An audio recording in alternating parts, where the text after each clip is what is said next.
नमस्कार दोस्तों, कैसे हैं आप सभी। Welcome back to our channel Adroid competitive classes. तो आपके अपने परिवार में आपका स्वागत है। और आज हम करने वाले हैं एसआई चैप्टर कंप्लीट। तो आज थर्ड पार्ट है और आज ये चैप्टर कंप्लीट हो जाएगा। तो चलिए हम कुछ क्वेश्चंस की चर्चा करते हैं आज। तो ये है आज का पहला सवाल। देखते हैं क्या कुछ इसमें पूछा गया है। तो कहा गया दोस्तों कि 2800 रुपये की एक राशि है, इसको आपने दो हिस्सों में डिवाइड किया। पहले भाग पे 9% की दर से 5 वर्ष है, और दूसरे की बात करें तो 10% वार्षिक दर है, और 6 साल के लिए आपने ब्याज पे पैसा दिया। और दोनों से मिलने वाला ब्याज आपस में क्या है, इक्वल है। तो दोनों की राशियां क्या क्या रही होंगी ये आपको पता लगाना है। मान लीजिए ये भाई आपका पहला पोर्शन है, ये आपका दूसरा। पहले वाले पे आपने क्या किया, 9% 5 साल के लिए। क्या आप ये कह सकते हैं कि आपने टोटल 45% यहाँ पे आपको ब्याज मिलने वाला है। दूसरी तरफ अगर हम बात करें तो 10% 6 साल के लिए, तो आपको यहाँ पे कितने परसेंट मिलने वाला है, 60%। ये बात समझ में आती है।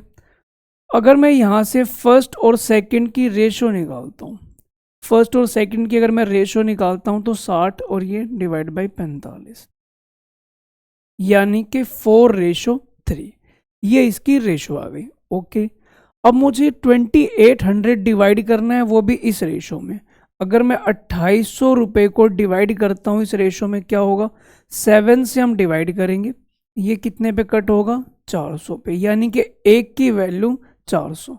तो 4 की वैल्यू क्या होगी, तो आप मल्टीप्लाई करोगे 1600। 3 की वैल्यू क्या होगी, तो 400 से मल्टीप्लाई करेंगे तो 1200, यानी कि 1600 और 1200।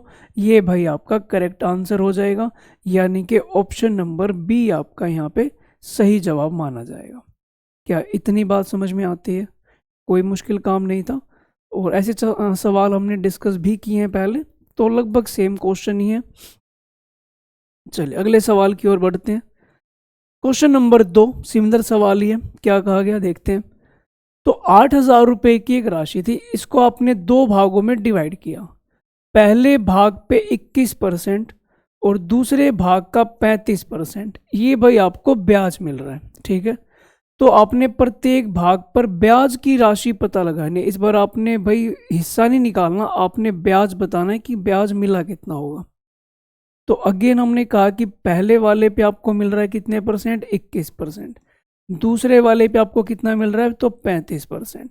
अगर मैं इनकी रेशो निकाल दूं तो क्या आएगी भाई, तो आप कह सकते हैं 35 और 21, ठीक है, यानी कि 5 और 3, ये इसकी रेशो आ जाएगी। हाँ जी, 8000 रुपये को अगर मैं डिवाइड करता हूं तो भाई कितने कितने रुपए हो जाएंगे। तो 8000 को अगर आप डिवाइड करते हैं तो 5000 ये आएगा और 3000 ये दूसरा आएगा। अब पहले वाला हिस्सा है 5000, दूसरे वाला हिस्सा है आपका 3000। कोई डाउट नहीं है। क्या कहा गया, पहले वाले पे आपको जो ब्याज मिल रहा था वो 21% का मिल रहा है, आप देख पा रहे हैं 21%। तो अगर मैं इसका 21% निकालता हूं तो मुझे ब्याज कितना मिलेगा, तो इसका 21% कितना हो जाएगा आपका, 1050। आपको लगता है नहीं मुझे तो दूसरे वाले से निकालना है, तो आप चाहें तो इसकी मदद से भी निकाल सकते हैं। इसकी अगर आप परसेंटेज निकालते हैं तो कितने परसेंट है, 35%। तो इसका भी अगर आप चाहें तो 35% निकाल सकते हैं। अगेन आपको वैल्यू तो सेम ही मिलनी है, क्योंकि क्वेश्चन ने खुद ही कहा था कि दोनों से मिलने वाला ब्याज आपस में बराबर है, यानी कि ऑप्शन नंबर ए आपका यहाँ पे करेक्ट हो जाएगा। कोई डाउट नहीं यहाँ तक, समझ पा रहे हो चीज़ों को, बड़ा ही आसान है। ओहो चलो भाई अगले सवाल पे आते हैं। क्या है अगले क्वेश्चन में, 7900 का एक अमाउंट था, और आपने उसे 3 व्यक्तियों को अलग अलग रेट पे पैसे लोन के तौर पे दिया। एक से 3% का ब्याज लोगे, एक से 5 का और एक 8 का। जब इन तीनों से मिला ब्याज मुझे 1 साल बाद ब्याज मिला, तो उनका जो ब्याज था वो आपस में बराबर था। तो बताओ आपने 3% वाले को कितना पैसा दिया होगा।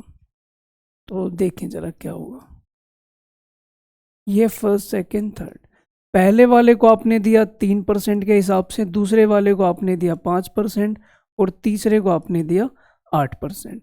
तीनों से मिलने वाला ब्याज बराबर है। अब 3 आ गए तो आप रेशो कैसे निकालोगे? तो आपने क्या करना होगा, रेशो निकालने के लिए आप एलसीएम भी ले सकते हो या फिर एक काम कर सकते हो, अगर आप पहले वाला निकाल रहे हो तो इसको इग्नोर करें, इन दोनों की मल्टीप्लाई कर लो, क्या आ जाएगा 40 रेशो।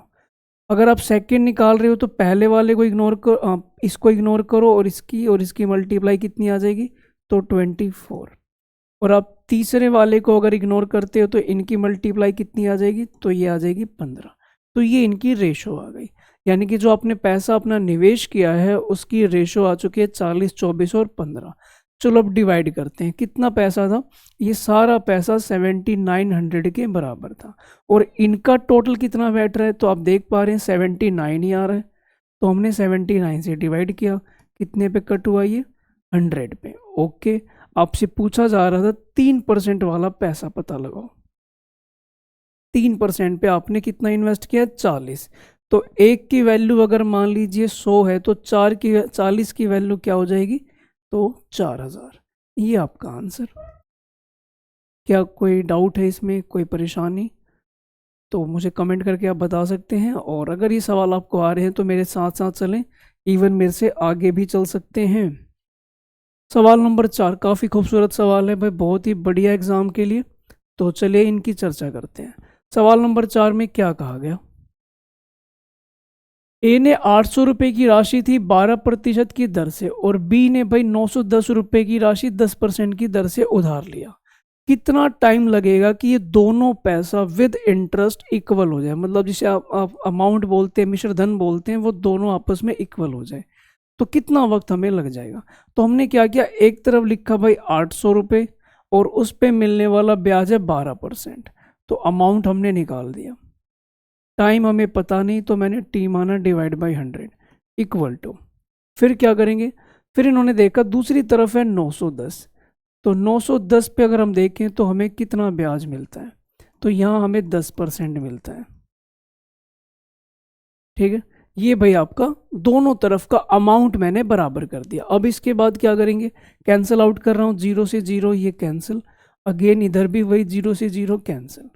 ठीक, अब क्या बच रहा है वो मैं स्टेप में लिख रहा हूँ, 800 जमा 96T इक्वल टू, ये है 910, ये हो जाएगा 91T। 91 को हम इधर लेके आते हैं तो ये कितना हो जाएगा 95, सॉरी,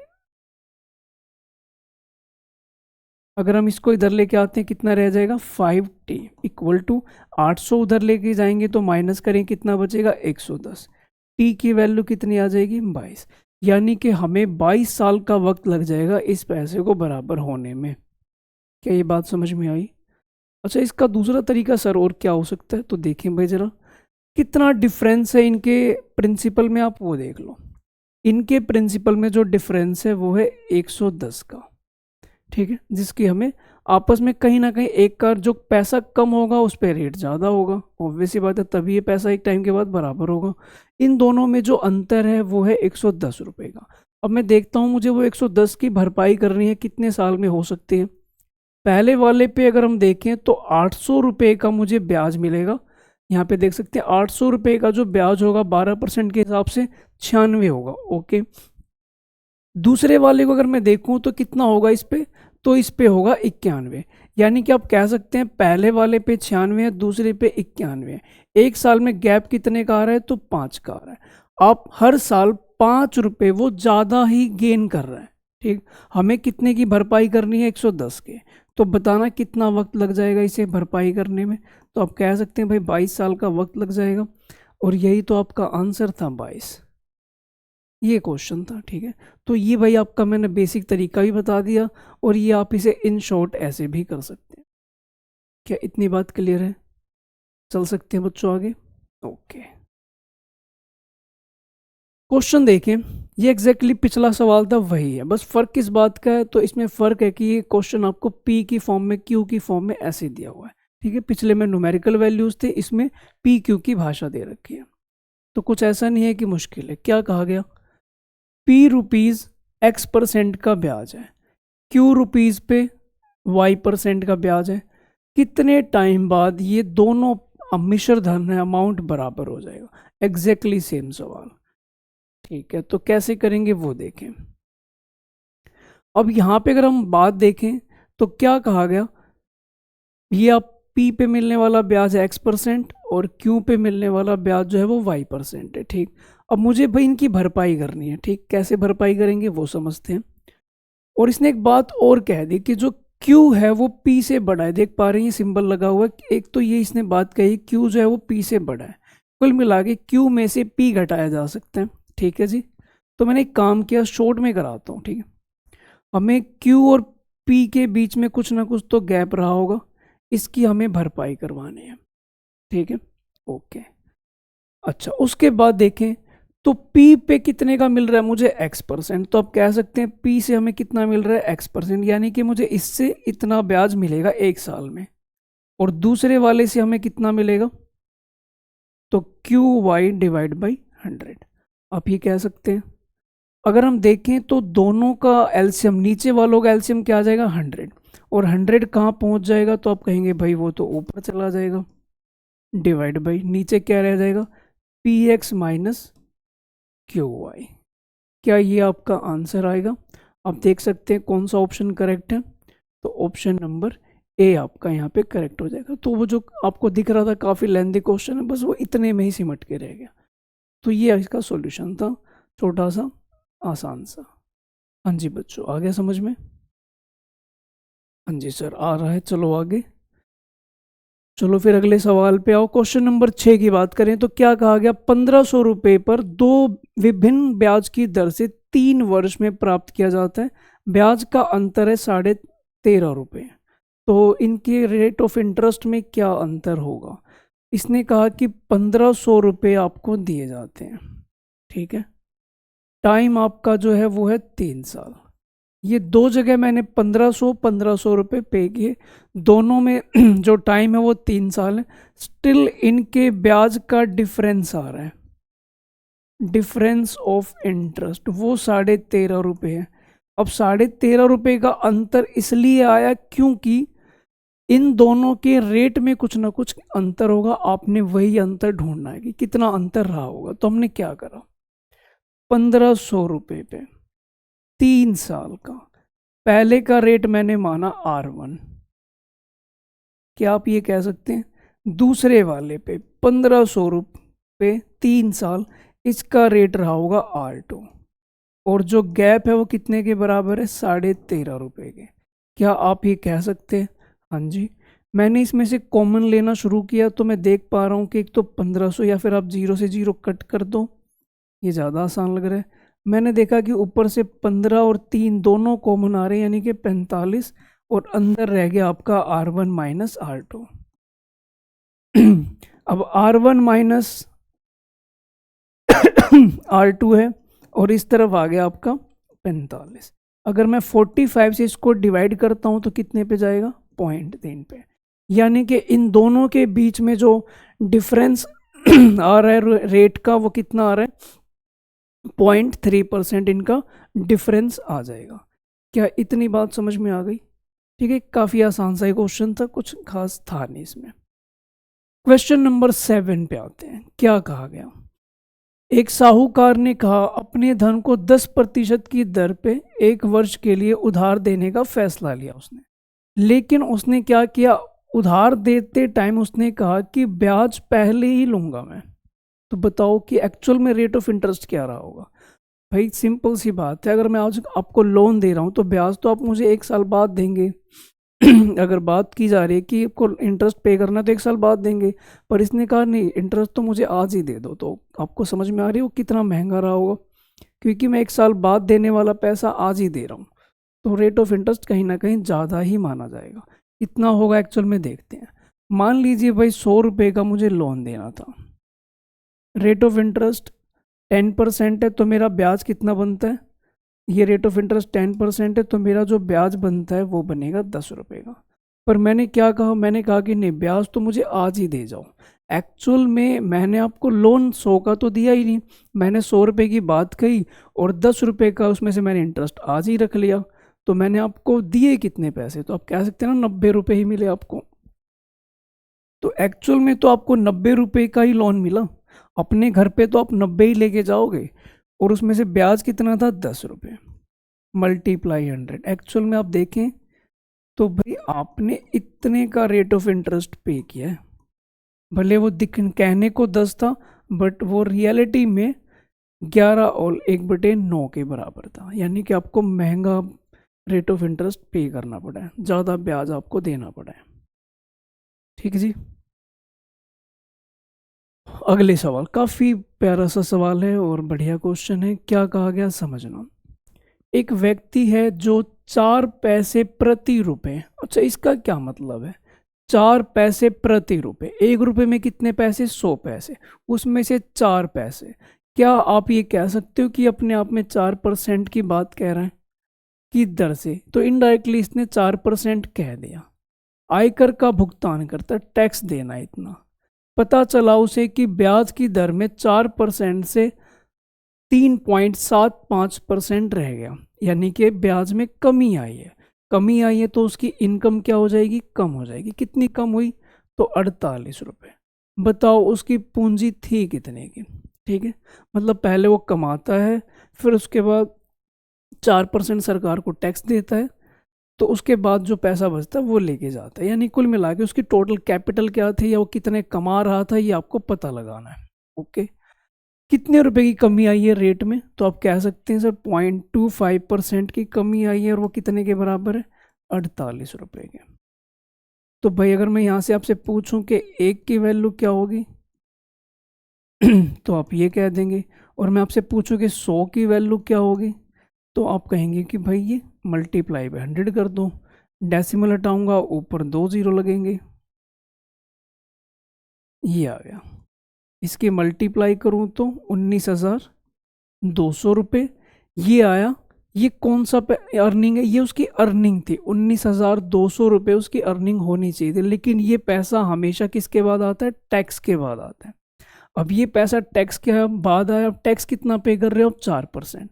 अगर आपने कुछ कमाया उसमें से 4% आपने टैक्स दे दिया, तो आपके पास बचे कितने, 96।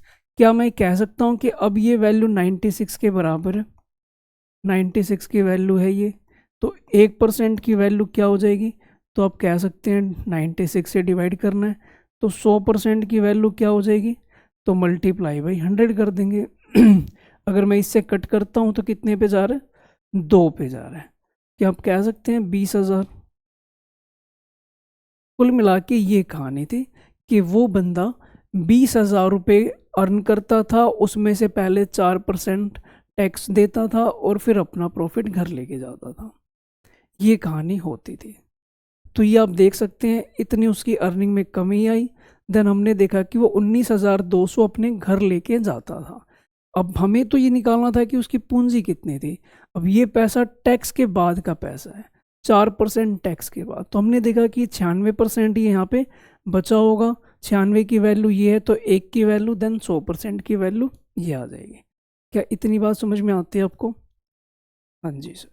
तो चलिए अगले सवाल पे क्या कहा गया 170 रुपये का साधारण ब्याज, 170 रुपये पे साधारण ब्याज है 17 रुपये की बढ़ोतरी होती है। जब समय को 5 वर्ष बढ़ाया जाता है तो प्रति वर्ष ब्याज की दर क्या रही होगी। कुल मिला के आप कह सकते हैं जैसे ही मैंने टाइम को 5% बढ़ाया तो मेरे को ब्याज कितने रुपए ज़्यादा मिलने लगे, 17 रुपये। इन आपका प्रिंसिपल तो वही है 170 तो आप कह सकते हैं ना भाई 17 का ब्याज, आपको याद है फॉर्मूला क्या था, SI बराबर है PRT डिवाइड बाई 100। SI आपका 17 है, ये 170 है, रेट पता नहीं है, टाइम आपका 5 है, डिवाइड बाई 100। कट करूँ तो 0 से 0, 17 से कट हुआ ये 1 पे, 5 से कट हुआ ये 2 पे। R की वैल्यू कितने %, तो आप कह सकते हैं 2%। ये आपका आंसर। भले आप देख पा रहे हैं इन्होंने बोला तो वही है कि भाई इस पे इतना ब्याज है, लेकिन आप देख पा रहे हो स्टेटमेंट कैसे यूज़ कर रहा है कि इतने पे इतना बढ़ जा रहा है, टाइम को इतना बढ़ाया। यानी कि थोड़ी सी स्टेटमेंट वो टेक्निकल यूज़ कर सकता है, बाकी सवाल को मुश्किल नहीं बनाया जाएगा। ठीक है, तो आपने ध्यानपूर्वक समझना है और अपना आंसर करना है। क्वेश्चन नंबर 10 की बात करते हैं। तो क्या कहा गया, एक व्यक्ति है 5 वर्षों के लिए उसने कुछ धनराशि उधार ली है और ऋण राशि का कुल ब्याज राशि के अनुपात से 5:2 है। कहने का क्या मतलब है कि जो आपका प्रिंसिपल है और आपका जो ब्याज है उसकी रेशो है 5:2। यानी कि आपने प्रिंसिपल किसी को 5 रुपये दिया, उसने उस पर 2 रुपये का इंटरेस्ट पे किया होगा। कितने टाइम में? तो आप कह सकते हैं 5 वर्षों में। पहले तो आप ये निकालो कि रेट ऑफ इंटरेस्ट क्या रहा होगा, तभी तो मैं बता पाऊंगा कि यहाँ पे ऋण राशि और आपको ब्याज की दर का क्या अनुपात है, यानी कि प्रिंसिपल और रेट ऑफ इंटरेस्ट की रेशो ढूंढ के लानी है। क्या ये बात समझ में आ रही है? ओके, चलो सोल्व करते हैं। तो अगर हम यहाँ पे नोटिस करें कि भाई 2 का ब्याज है 5 पे, टाइम भी 5 है। फॉर्मूला याद करें आप, 2 रुपये का ब्याज है, प्रिंसिपल 5 है, आपका टाइम भी 5 है। ये आ गया, 25 से कट किया ये 4, यानी कि 8% आपका क्या कहलाएगा, रेट ऑफ इंटरेस्ट। आपने क्या निकालना है, प्रिंसिपल और रेट की रेशो निकालनी है। ओके, अच्छा आप जानते हो रेट 8% का मतलब होता क्या है? 8% को आप लिख सकते हैं ऐसे, 8/100। कट कर दूं तो आप ये कह सकते हैं 4×2 = 8 और ये 25। इसका मतलब होता क्या है कि आपकी जो रेट है वो है 2, आपका ब्याज 2 है और ये कितना है 25, आपका क्या है प्रिंसिपल है। और 8% का मतलब ये हुआ कि अगर 100 रुपये आपका प्रिंसिपल है तो उस पर आपको रेट, उस पर ब्याज कितना मिल रहा है 8। इसी को हम रेट बोलते हैं 8%। प्रिंसिपल आपका 100 है, उस पर आपको 8 रुपये का ब्याज मिल रहा है, यही रेट ऑफ इंटरेस्ट कहलाता है। अगर मैं इनकी रेशो निकालता हूँ कितनी आएगी, तो 4 की टेबल से मैंने इसे कट किया, यानी कि 25:2। ये इसका आंसर। क्या ये बात समझ में आई? कोई डाउट नहीं? हाँ जी बाल को समझ में आ गया होगा। चलो आगे बढ़ते हैं। क्वेश्चन नंबर 11 देखो भाई, क्या है इसमें, क्या कहा गया, 825 पर साधारण ब्याज, 900 रुपये के साधारण ब्याज 2% की दर से 15 रुपये कम होगा। सिंपल सी बात है। एक तरफ प्रिंसिपल 825, एक तरफ है 900, और इन दोनों में कुछ फर्क आया, कितने रुपए का, 15 रुपये का। वो तो ऑब्वियस सी बात है आना है, क्योंकि आपने प्रिंसिपल अलग अलग रखा हुआ है। तो बताओ टाइम क्या रहा होगा। तो एक तरफ है 900 रुपये, इस पे कितना मुझे मिल रहा है 2%, और टाइम हमें पता नहीं। एक तरफ है 825, इस पे भी 2%, लेकिन हमें टाइम यहाँ भी नहीं पता। और ये कितने के बराबर है, 15 के। तो आपने टी की वैल्यू निकालनी है।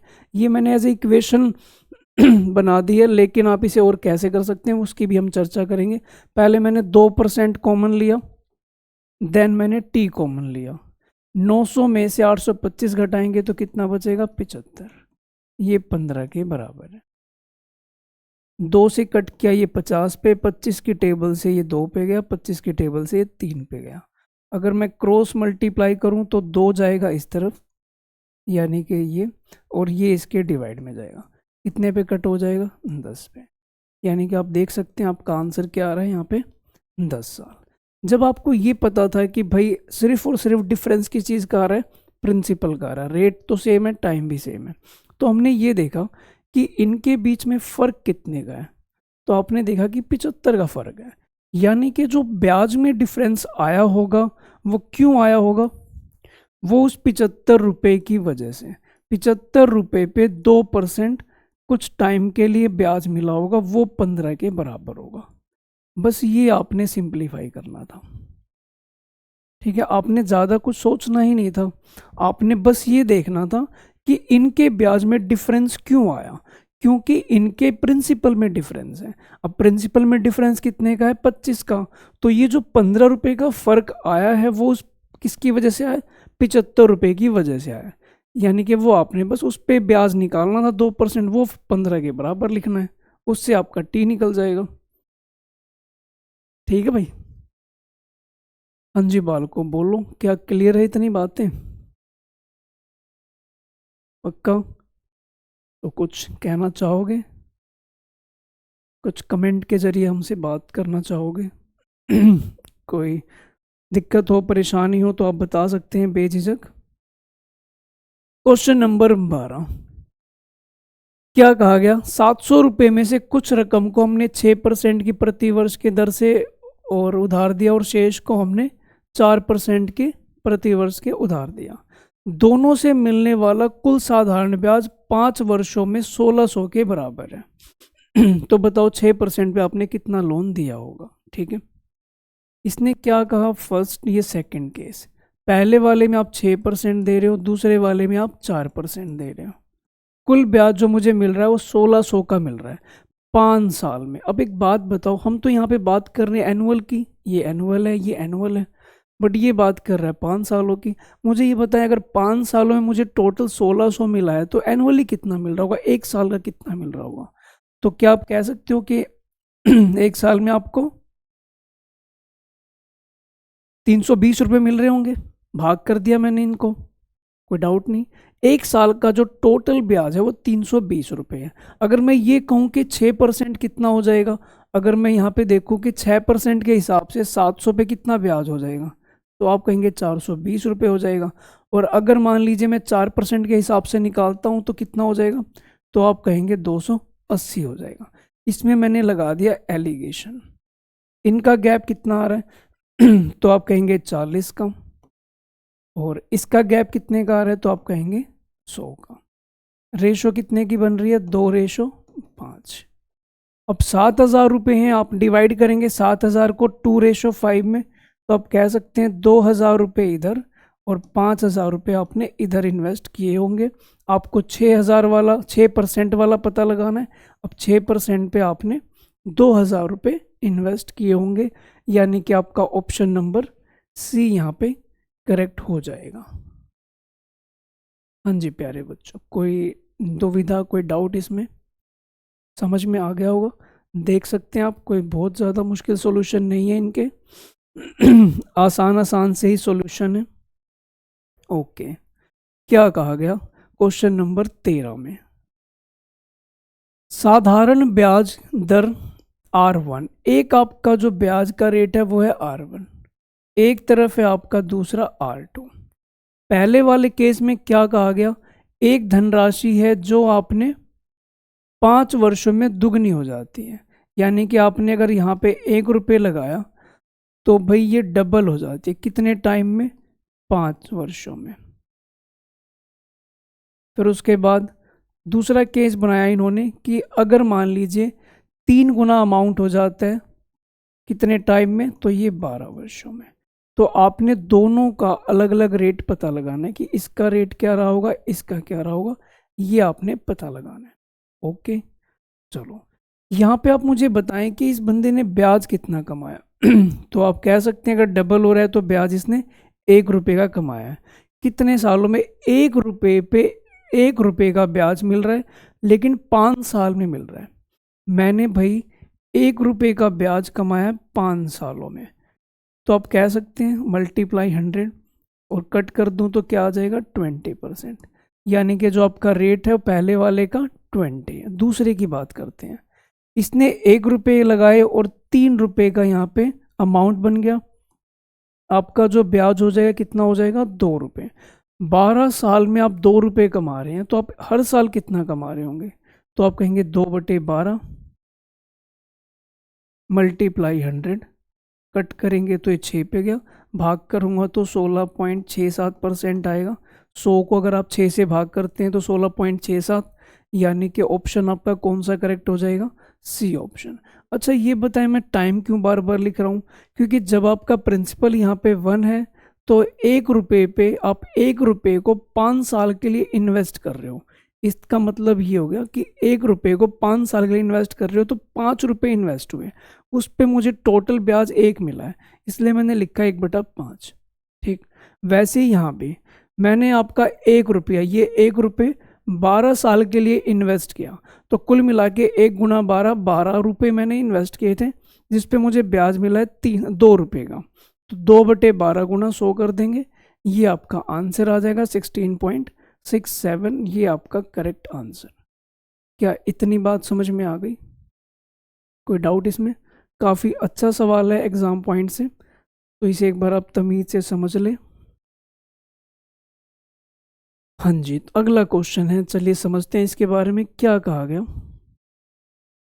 प्रति वर्ष ब्याज की दर से जिस पर एक वर्ष के लिए एक निश्चित पूंजी का कुल साधारण ब्याज 2 वर्षों के 5% प्रति वर्ष की दर से उसी पूंजी के कुल साधारण ब्याज के बराबर है। यानी कि दो सिनेरियो है। क्या है? कह रहा है एक तरफ कोई ना कोई तो रेट है जो पता नहीं है, उस पे एक वर्ष में जितना ब्याज मिल रहा है, कोई अमाउंट है, R% है, एक साल में जितना ब्याज मिल रहा है।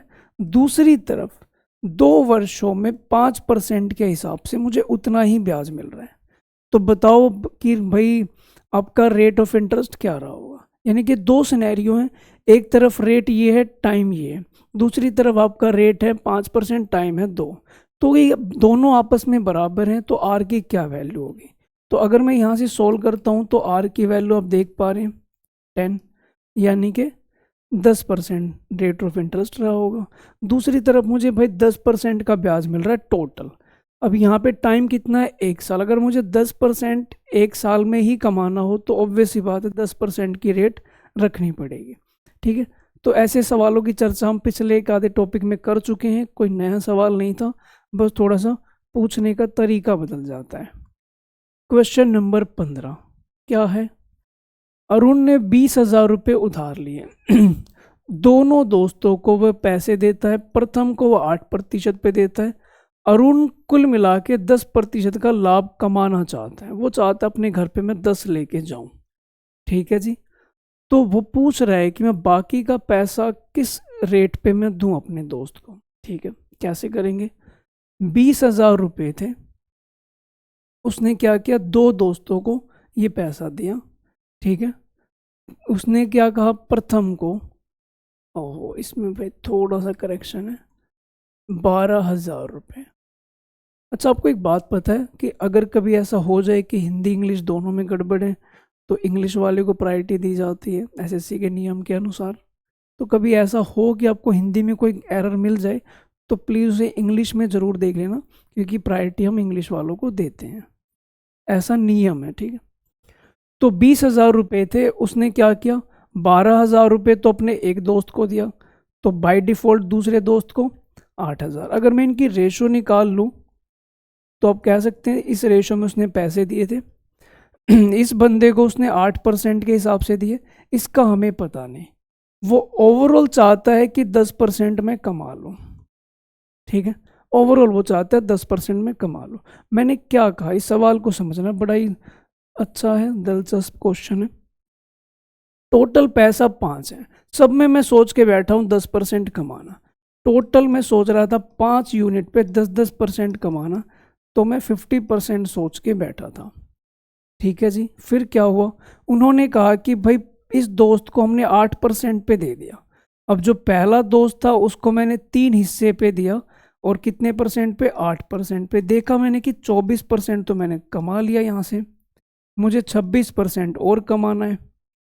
ठीक है, 26% मैं यहाँ से और कमाना चाहता हूँ, और मेरे पास सिर्फ 2 ही यूनिट बचा है। 2 यूनिट पे 26 है, तो एवरेजली एक पे हम कितना कमा रहे होंगे, 13%। यानी कि उसने अपने दूसरे दोस्त को 13% पे अपना लोन दिया होगा, और जब उसने घर जाके टोटल ओवरऑल कैलकुलेशन की तो उसके हिस्से में 10% का जो उसने सपना देखा था लाभ कमाने का, वो उसने कमा लिया होगा। इतनी बात क्लियर है आपको अच्छे से?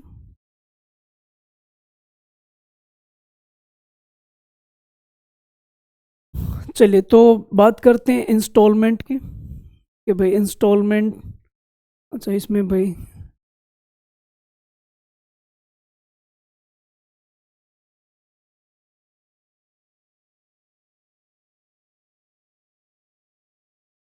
ठीक है, इसे करेक्ट कर लेना भाई।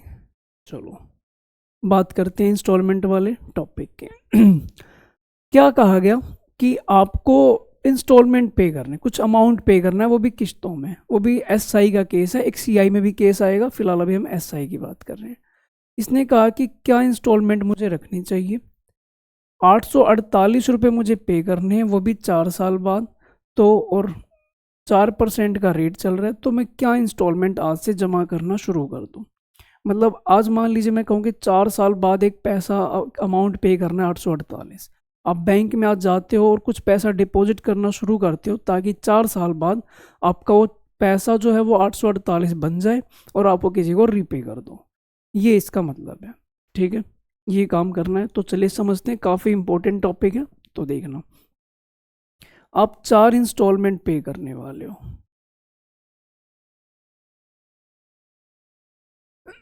ठीक है, 4 इंस्टॉलमेंट आप पे करोगे तो इस पे कैसे ब्याज मिलेगा वो देखना। जब ये तो पता है कि जो प्रिंसिपल का पैसा होगा वो 100% तो होना ही होना है चारों बार, यानी कि 400% तो भाई मिलना ही मिलना है। ये आप जाके जमा कराओगे हर बार। आज जाओगे, सपोज 100 रुपये जमा कराने हैं, उस पर ब्याज उड़ेगा 2-3 साल, 3 साल। फिर आपने अगली बार फिर गए, आपने 100 रुपये जमा कराए, फिर उसका ब्याज उड़ेगा, फिर गए, फिर जमा कराए।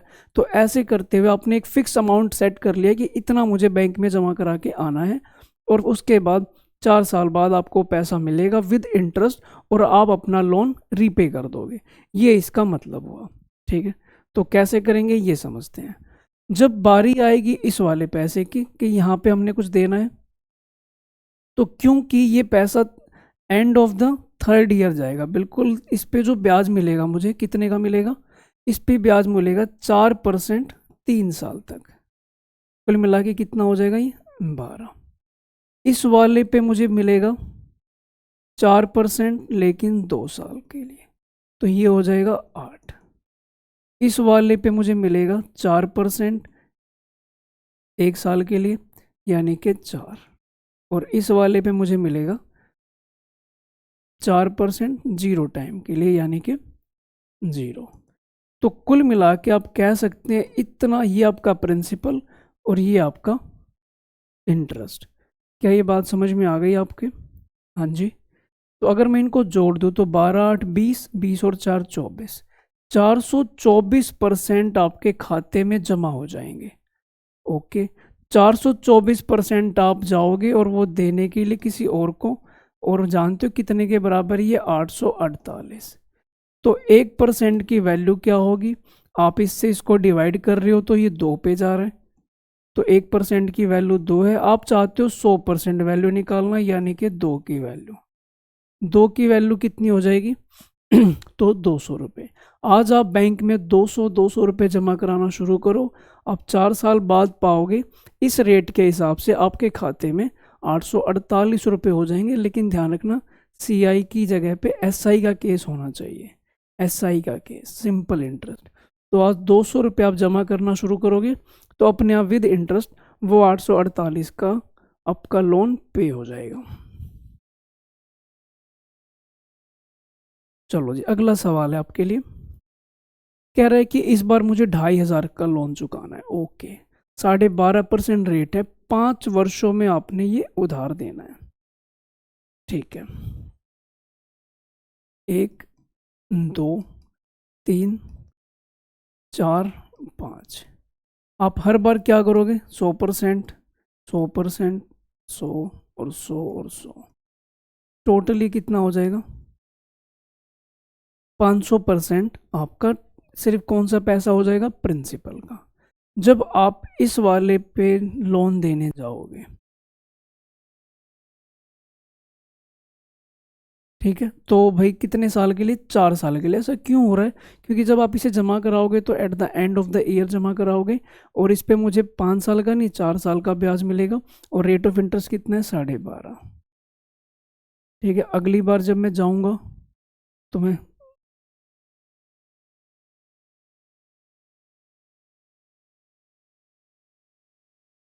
यानी कि इस बार 4 की जगह कितना हो जाएगा, सॉरी, इस बार जमा कराएंगे हम कितने का, 3 मल्टीप्लाई 12.5। फिर इसके बाद यहाँ जाएंगे, यानी कि 2 मल्टीप्लाई 12.5। यहाँ जाएंगे तो 1 मल्टीप्लाई 12.5, और यहाँ जाएंगे तो 0 मल्टीप्लाई 12.5। अच्छा, ये हर बार क्या हमें ऐसा लिखना पड़ेगा पेपर में? नहीं, ऐसी कोई आवश्यकता नहीं है। आप इसे इन शॉर्ट समझें, आपने 12.5% का तो लोन देना ही देना है। 5 है तो आपने शुरू करना है 4 3 2 1। इसको सोल्व कर लो, ये आपका टोटल इंटरेस्ट होगा 4 3 7 2 9 और 1 10। 10 गुना 12.5 यानी कि 125%। ये आपका क्या हो जाएगा, इंटरेस्ट का पैसा। और 500 ये, और इन सब का जो टोटल है वो कितना है, 125%। अगर मैं जोड़ दूं तो ये विद इंटरेस्ट कितना हो जाएगा, 625%। और ये कितने के बराबर है तो ये बराबर है 2500 रुपए के। तो एक की वैल्यू क्या हो जाएगी, डिवाइड बाई 625, तो 100% की वैल्यू क्या हो जाएगी, 100 से मल्टीप्लाई। 25 से मैंने कट किया इसको, 25 से ये कट किया मैंने 100 पे। 100 गुना 4, इसका मतलब है 400 रुपये। ऑप्शन नंबर ए आपका यहाँ पे करेक्ट हो जाएगा। हाँ जी बालको, तो ये इंस्टॉलमेंट का सवाल है, काफ़ी नया लग रहा होगा आपको और इसका तरीका आपको समझ में आ गया। ध्यान रखना, ये तो मैंने समझाने के लिए ऐसे लिखा हुआ है, बट आपने क्या करना है, 5 अगर इंस्टॉलमेंट है तो 500% तो आपका हो गया प्रिंसिपल का पैसा। उसके बाद आपने ब्याज कैसे निकालना है, तो ये तरीका, रेट को आप बाहर लिखोगे। उसके अलावा अगर 5 साल है तो 4 से शुरू करोगे, 4 3 2 1, इसकी मल्टीप्लाई करी मैंने, ये आपका क्या आ जाएगा, SI आ जाएगा। SI प्लस प्रिंसिपल आपका टोटल अमाउंट, वो अमाउंट आपके इस अमाउंट के बराबर लिखा जाएगा। 100 की वैल्यू आप उसके बाद निकाल लोगे। क्या ये बात समझ में आती है? हाँ जी सर, क्लियर है, ओके। देख लो बच्चों, ये भी अगला सवाल किसका, इंस्टॉलमेंट का। क्या मैं आपको ये सवाल होमवर्क में दूं? तो ये क्वेश्चन आपने क्या करना है, होमवर्क में करना है, ठीक है। पक्का कमेंट में करके बताओगे ये सवाल कि इसका आंसर क्या होगा? हाँ जी सर, बिल्कुल बताएंगे, वेरी गुड। तो दोस्तों, ये आपका सिंपल इंटरेस्ट चैप्टर था जो आपने अभी किया। आई होप ये चैप्टर आपको अच्छे से समझ में आ गया होगा। जो भी बच्चे इस वीडियो पे नए हैं वो एक बार जाके SI की पुरानी वीडियोस, पहले की वीडियोस देख लें, ताकि वो चैप्टर उनको कम्प्लीटली समझ में आ जाए। और अगर वीडियो आपको अच्छी लगी है तो भाई ज़रूरी से लाइक करें और चैनल को सब्सक्राइब भी कर दें। तो आज की वीडियो में इतना ही, हम मिलते हैं नेक्स्ट वीडियो में। तब तक भाई अपनी रिवीजन को, अपनी तैयारी को दुरुस्त रखें, आगे इसे चलाते रहें। Thank you very much.